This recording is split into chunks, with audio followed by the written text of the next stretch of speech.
ini lah. Ya apa kawan? Kita kayak Shaolin sih, tahu nggak? Ini Jina. Wah, Shaolin si Jina tahu kan? tahu. Kita cari dulu ya tutorial. Ayo. Apa ini? Apa tuh? Tawuran lagi ya? Tapi udah lah yuk, langsung aja kita buat yuk. Ayo.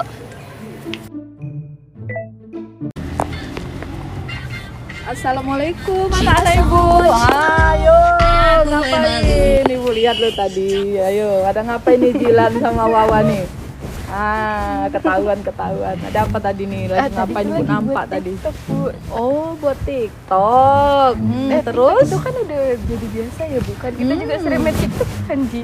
Iya sih, TikToknya boleh sih, tapi yang joget-jogetnya, goyang-goyangnya itu yang nggak boleh.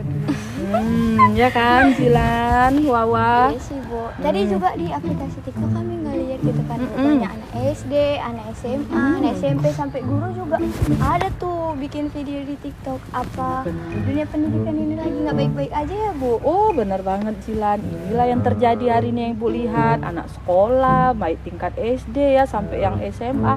Nah, kerjaannya itu main TikTok aja misalnya. Terus juga masih banyak lagi persoalan-persoalan yang lain yang terjadi di anak remaja hari ini. Anak-anak sekolah itu masih banyak nih yang harus kita benahi. Banyak nih persoalan-persoalan yang terjadi di anak sekolah kita hari ini.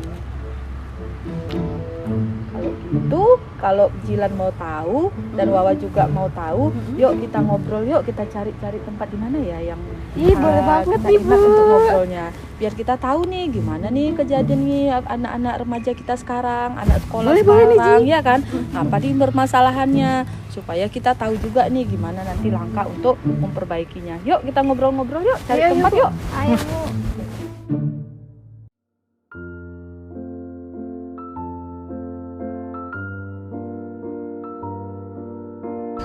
Nah, Bu, sebelumnya yuk kita sapa-sapa dulu Sobat Dara Corner di rumah. Oke, Assalamualaikum warahmatullahi wabarakatuh. Sahabat Dara Corner semua, ketemu nih hari ini sama Ibu Bu Nur Samsia yang saat ini juga sebagai seorang guru di SMK di Kota Medan. Wah, Masya Allah ya. Iya. Nih, Bu, ngomong-ngomong tentang guru nih ya, lebih serunya kalau kita ngebahas outputnya dulu nih. Iya, anak bener remaja banget sekarang. yang disampaikan Jilan, karena hari ini kondisi anak remaja itu ya yang memprihatinkan, benar. Iya, nah apalagi kan anak muda zaman sekarang itu kan si paling-paling ya.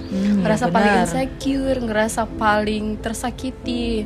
Nah, kalau menurut Ibu nih, masalah apa sih yang sering Ibu jumpai gitu selama ngajar di sekolah? Iya, Ibu sebagai seorang guru nih ya, Wawa, Jilan, sebenarnya Ibu sedih gitu ya ngelihat output pendidikan kita hari ini, ngelihat kondisi anak-anak sekolah kita hari ini. Ibu tuh sebagai seorang guru tuh sedih secara langsung. Ibu lihat di sekolah misalnya kan banyak siswa-siswa kita ini terlibat tawuran, ya kan? Nah, ternyata tawuran itu nggak hanya di Medan ini yang merebaknya, tapi kita se-Indonesia di mana-mana sekolah itu lagi marak tuh yang namanya tawuran. Jadi kan kita sedih ya ngelihat anak-anak sekolah kok malah yang ngetrennya itu yang buruk gitu, yang tawuran gitu kan. Nah, terus kayak kemarin juga yang kejadian di Tapsel, Wawa ngikuti nggak itu beritanya? Tahu Bu, ya Ya ampun, kan, itu miris Ibu sebagai banget. guru sedih kan. Kan anak sekolah yang harusnya sudah terdidik gitu ya, harusnya mereka itu punya akhlak yang baik. Nah, tahu-tahu kejadiannya yang di Tapsel itu ditendangnya lah si orang tua tadi. Itu kan sedih ya. Dan mereka ketawa ya kan? Iya, kan itu asin kita sebagai seorang guru tuh ngelihatnya, ya Allah, kenapa lah anak-anak ini berperilaku seperti itu. Jadi nggak ada akhlaknya. Itu yang terjadi hari ini. Nah, belum lagi pergaulan bebas. Anak-anak remaja itu udah biasa aja dugem gitu ya. Nah, mereka itu ya pergaulannya udah sampai free sex, nanti sampai ada yang aborsi. Itu anak sekolah yang harusnya itu belajar, sekolah, menuntut ilmu, menggapai cita-cita untuk masa depan, kok malah aktivitasnya yang seperti itu. Itu kan merusak masa depan ya. Kalau mereka sudah pergaulan bebas, itu udah pasti masa depannya nggak akan bagus gitu ya. Nah, belum lagi yang kita lihat fenomena LGBT. Jilan sering nggak itu lihat di sekolah? Ada juga kan yang LGBT itu kan juga bahaya. Dan itu menular loh, merebak loh, yang lain-lain ikut-ikutan, malah bangga. Harusnya kan malu ya kalau kita melakukan aktivitas LGBT itu kan perbuatan yang menyimpang. Dalam agama kita nggak dibolehkan juga kan. Iya, bener Nah, banget tuh, Bu. harusnya malu melakukan perbuatan yang melanggar aturan agama. Nah, terus ada lagi problem yang lain apa? Banyak nih anak-anak sekolah juga kecanduan narkoba, kecanduan miras, merokok. Jadi sebelum pergi sekolah itu udah pada merokok dulu tuh. Nah, terus dari sisi semangat belajar, kecintaannya kepada ilmu tuh nggak ada. Nah, itu yang ibu lihat di sekolah. Wah, ternyata masalah anak remaja tuh banyak ya, Bu. Benar. Nah, itu tuh permasalahan itu timbul di remaja tuh karena pola pendidikan atau guru yang udah kontak fisik dengan muridnya. Oh, ternyata kalau kita lihat nih ya, Jilan dan Wawa, nah itu banyak sekarang kita lihat faktor penyebabnya. Yang pertama misalnya dari sisi media.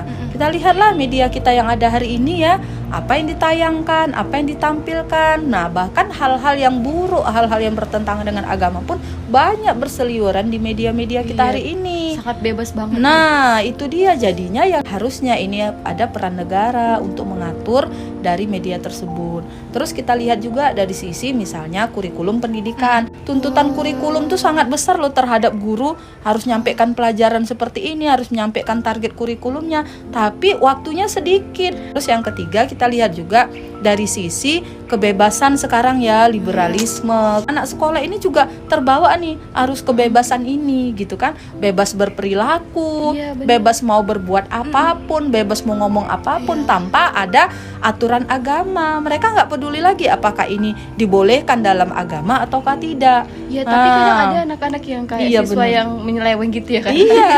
Memang orang tuanya itu ngedukung. Nah, gitu. itu dia yang keempat tadi yang mau Ibu sampaikan juga, bahwa sekarang ini terjadi disfungsi keluarga. Harusnya keluarga itu orang tuanya, ayahnya, ibunya, harusnya itu bisa mendidik anak-anaknya berakidah yang baik, berakhlak yang baik. Insya Allah kalau dari rumah anak-anak ini dididik dengan akidah yang baik, ibadah yang baik, akhlak yang baik, insya Allah ketika di sekolah pun atau di masyarakat pun dia akan menjadi orang yang berakhlak yang baik.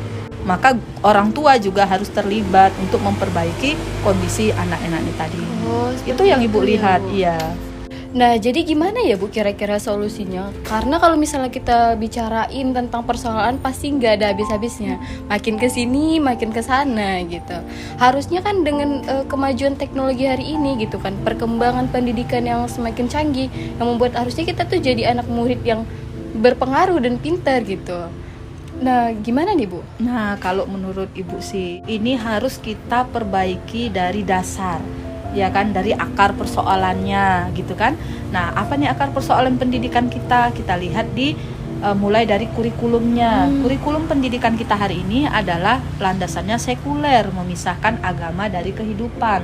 Nah, ini harus kita ganti dengan kurikulum berlandaskan akidah Islam. Nah, dalam Islam itu sistem pendidikannya berlandaskan kepada akidah Islam. Gimana tuh Bu caranya supaya kita itu bisa pakai kurikulum yang akidahnya Islam? Iya, benar banget. Nah, ini butuh dukungan dari pemerintah, butuh dukungan dari negara, support system ya. Kalau sekarang dibilang tuh ya butuh support system supaya kita bisa menerapkan pendidikan yang berlandaskan kepada akidah Islam. Wah, Bersumber kepada Al-Quran dan As-Sunnah, mencontoh bagaimana dulu pendidikan yang dijalankan oleh Rasulullah.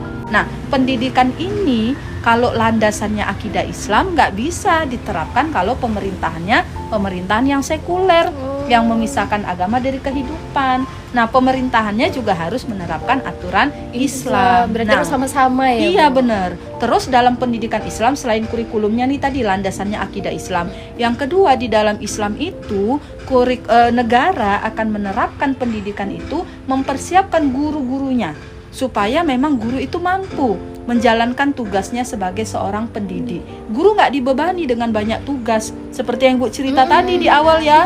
Gurunya aja pusing gitu, gurunya aja tertekan gitu ya dengan banyaknya tugas.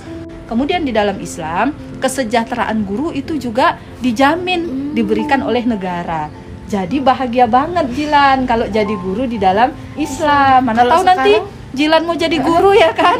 Nah, Tapi sekarang kayaknya nggak ada ya? iya, kalau sekarang guru itu ya masih Gajinya jauh, kecil iya gitu. masih jauh lah dari kata sejahtera gitu ya. masih banyak guru-guru yang belum mendapatkan gitu kan bayaran ataupun balasan dari negara yang baik, penghargaan lah ya dari negara yang baik, itu belum. Nah, kemudian di dalam Islam itu semua ilmu yang diajarkan itu semuanya harus berlandaskan kepada akidah Islam, dan ilmu-ilmu yang diajarkan itu adalah yang aplikatif. Nah, yang bisa diterapkan dalam kehidupan sehari-hari. Jadi nggak ada pelajaran itu yang buat kita bingung. Ini pelajaran ini mau diterapkan di mana ya? Ini dipelajari untuk apa ya? Nggak ada, Pak. Jadi ilmu untuk diamalkan, ilmu untuk dipraktekkan, gitu kan? Bukan cuma untuk dipelajari, terus untuk bisa nanti jawab soal ujian. Nah, ya kan? Itu aja sih, Biasanya ya, gitu ya. Nah, di dalam Islam nggak seperti itu. Semua orang yang sudah memiliki ilmu, maka dia didorong untuk mengamalkan, mempraktekkan ilmu yang dia dapatkan. Maka dia harus bisa menjadikan ilmunya itu untuk mampu menyelesaikan permasalahan kehidupannya. Keren kan sistem pendidikan Islam? Keren banget. Keren banget. Dan Wajib itu- dicoba. Iya, gitu dan kan. sudah terbukti 13 abad lamanya menghasilkan kegemilangan di bidang pendidikan. Itu ada sejarahnya, nanti bisa tuh kita obrolin di lain waktu. Ih, ya nggak kan? sabar ya Jilan. Iya bener. Wah, Masya Allah sekali ya Bu, ternyata solusi dari semua permasalahan yang ada sekarang itu sebenarnya ada di dalam Islam. Benar banget. Islam itu memberikan solusi atas seluruh permasalahan. Islam itu rahmatan Lil alamin. Iya. Nah, kayaknya udah kelamaan nih kita ngobrolnya ya.